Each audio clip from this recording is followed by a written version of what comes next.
Dati, pag nakikita ko tong Chili's, nai-intimidate ako kasi feeling ko ang mahal-mahal.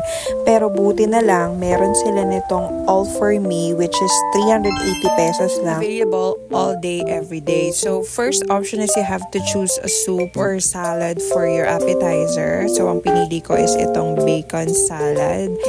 For me, lasang-lasa mo yung Mexican kick, hindi katulad ng ibang salad. I love it. And then next naman is itong nachos nila.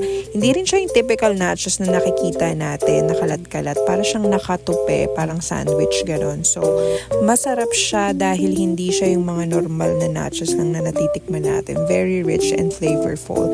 And for my main dish, I chose this grilled pork belly na may kasama ng rice. Ang sarap nung rice kasi meron din siyang parang taco taste to it. Tapos yung pork naman is very tender. And for my boyfriend, he